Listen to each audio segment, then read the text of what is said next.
Hi there, this is Danny from Sound Grafix, and today we'll be looking at how I recorded and produced the theme song for this channel.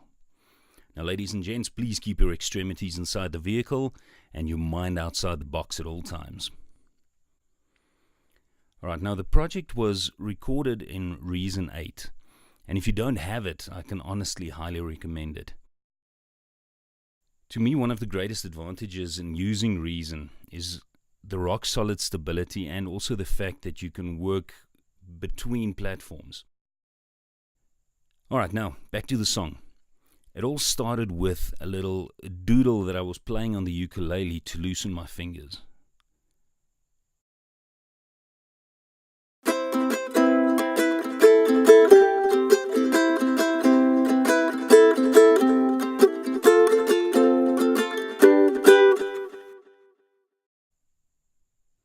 Alright, so I plugged in some cables, determined the BPM, slapped on a Kong drum kit, and started pounding away on the Trigger Finger Pro.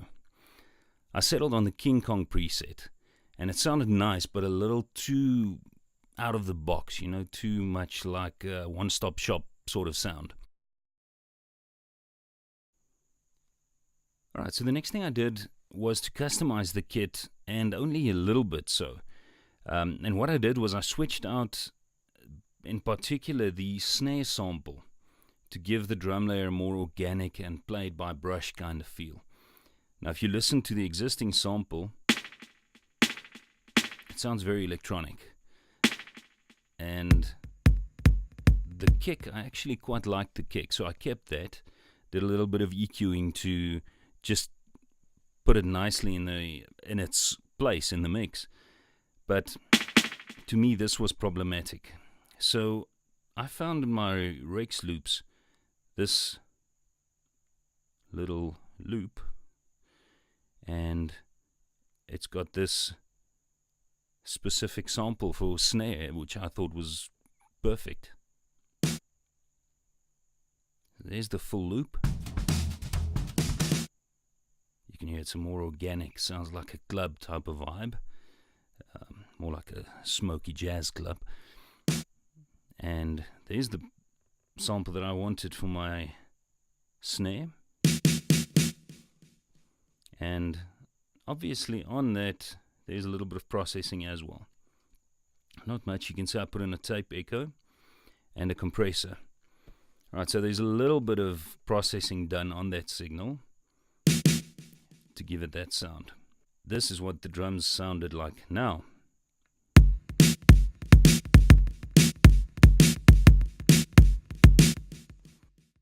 Even here it sounds very electronic and very mechanical, but once you've got it in the mix, it just works so very well.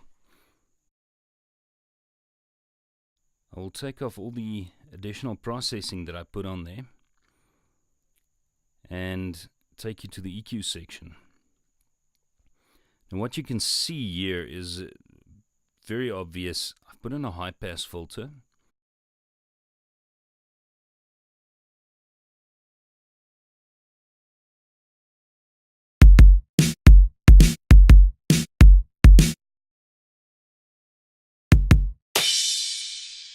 As a point of interest, let's take off the EQ and hear what it sounds like without it.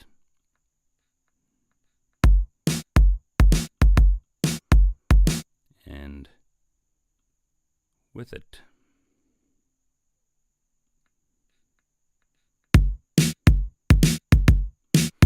So you can hear that low frequency rumble has been drastically cut, and there's much more definition in the drums. Alright, then I turn to the ukulele.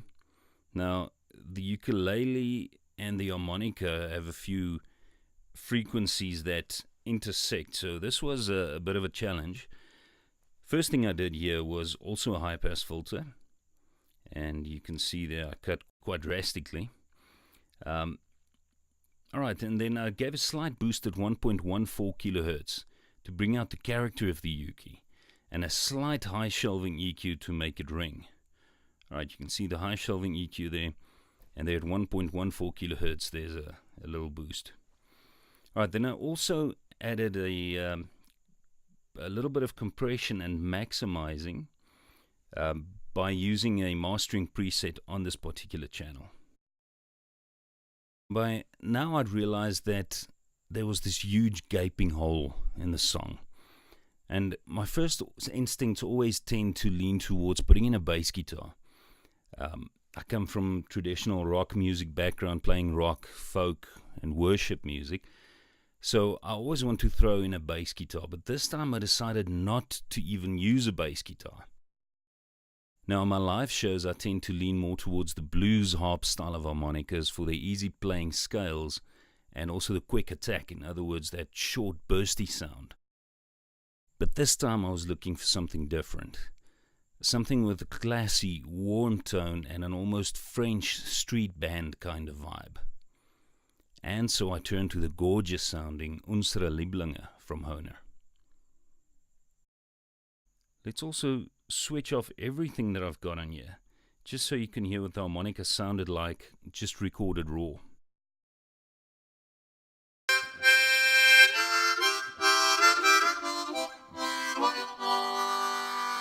And then I put in a low-pass filter to cut away the top frequencies and make more space for the ukulele.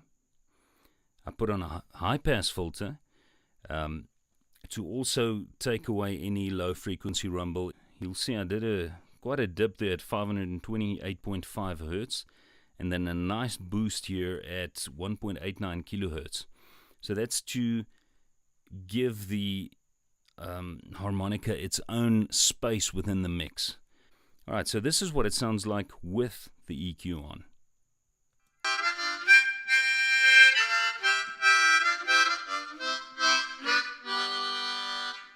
Alright, then finally I added some reverb and delay to taste. I did some stereo spreading, as much as 3 instruments would allow you to do, and I balanced the levels until I was happy with the sound. Once it was all balanced, this is what it sounded like.